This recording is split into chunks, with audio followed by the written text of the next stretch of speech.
भिलाई में पिछले 3-4 महीनों से ये चर्चा बड़ी आम हो चली है कि भिलाई स्टील प्लांट अपने यहाँ के मैत्री गार्डन को किसी को किराए पर दे रहा है। सेक्टर 9 का जो अस्पताल है, इतना बड़ा इतना प्रसिद्ध अस्पताल है, उसको भी किसी न किसी निजी संस्थान को दिया जा रहा है और इसको लेकर के जनता में आक्रोश है। भिलाई के विधायक देवेंद्र यादव ने इन्हीं सब बातों को लेकर के लगभग 5 दिनों तक एक उपवास रखा था और भिलाई स्टील प्लांट का जो प्रबंधन है, पहले तो बात करने को तैयार नहीं था, लेकिन 5वें दिन उनके से बात भी होती है। अब बात होने के बाद जो समझौता हुआ था उसमें यह था कि ना तो मैत्री बाग किसी निजी संस्था को दिया जाएगा, ना सेक्टर 9 का अस्पताल दिया जाएगा, किसी भी किस्म का जो निजीकरण से संबंधित जो मामला है किसी को देने की ऐसी तैयारी नहीं है, ना ही दिया जाएगा। लेकिन 2 बातें ऐसी थी जिस पर कोई बात नहीं हो पाई। एक तो रिटेंशन स्कीम और दूसरी लाइसेंस सिस्टम पे जो मकान दिए जाते हैं, इस पे कोई बातचीत नहीं हो पाई थी। तब प्रबंधन ने ये कहा था कि हम जल्दी ऊपर के मैनेजमेंट से बात करके इस बारे में चर्चा करेंगे, लेकिन लगभग हफ्ते भर से ज्यादा का समय हो चुका है और प्रबंधन की ओर से कोई जवाब नहीं आ रहा है। इसको लेकर के भिलाई नगर के विधायक देवेंद्र यादव ने एक बार फिर तय कर लिया है कि वे इस बारे में आम जनता तक जाएंगे, आम जनता के बीच जा करके उनकी समस्याएं सुनेंगे और उसके हिसाब से आगे की रणनीति तय की जाएगी। आज सुबह अपने आवास पर पत्रकारों से चर्चा करते हुए भिलाई नगर के विधायक देवेंद्र यादव ने कहा, भिलाई की सम्मानित जनता के सहयोग से हमने 5 दिन का उपवास रखा था और 5 दिन के उपवास के बाद प्रबंधन से चर्चा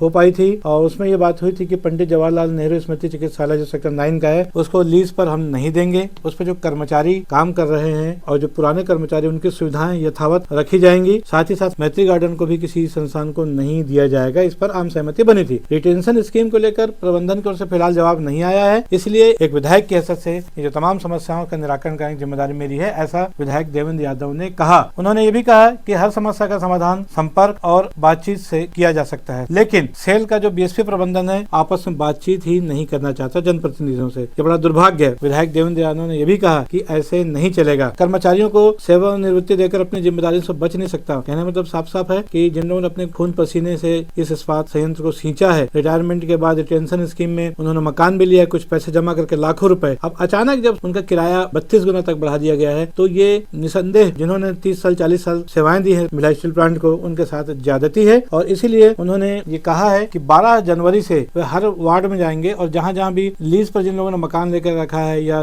रिटेंशन स्कीम के तहत जो मकान ले रखा है, सबसे चर्चा करेंगे, किसकी क्या समस्याएं हैं उनको नोट डाउन करेंगे और उसके बाद 12 दिनों तक ये अभियान चलाएंगे। इसके अलावा टाउनशिप में जो व्यापारी वर्ग है उनका जो लीज नवीनीकरण के अलावा रजिस्ट्री शुल्क है, रजिस्ट्री शुल्क भी जबरदस्त बढ़ा दिया गया है और उसको कम करने की बातचीत भी प्रबंधन से चल रही थी। इन पे कोई ठोस निर्णय नहीं लिया जा सका है, इसलिए 12 दिनों तक प्रत्येक वार्ड में जाकर के सभी नागरिकों से भेंट करेंगे, उनसे उनकी समस्याओं के बारे में जानेंगे और उसके हिसाब से फिर 26 जनवरी गणतंत्र दिवस एक दिन पहले भिलाई इस्पात संयंत्र का जो इस्पात भवन है वहां तक पैदल मार्च निकाला जाएगा। ये विधायक देवेंद्र यादव का कहना है और उन्होंने कहा है कि जो मेरी जिम्मेदारी है मैं उससे पीछे नहीं हटूंगा और हम किसी भी स्थिति में भिलाई को बिकने नहीं देंगे और ना ही किसी को ठेके पे देने देंगे। और जो रिटेंशन स्कीम है, लाइसेंस की स्कीम है, इसका लाभ जो सेवानिवृत्त कर्मचारियों को मिलना चाहिए, जो मिलता आ रहा है वो मिलना चाहिए। जो बढ़ी हुई किराएदार है उसको वापस लेना पड़ेगा प्रबंधन को। तो कुल मिलाकर के एक नया अभियान भिलाई नगर के विधायक देवेंद्र यादव ने शुरू कर दिया है और जिसमें बीएसपी प्रबंधन है उसके खिलाफ एक नए मोर्चे की लड़ाई की तैयारियां आज से शुरू हो गई हैं और जिसकी विधिवत शुरुआत 12 जनवरी से होगी।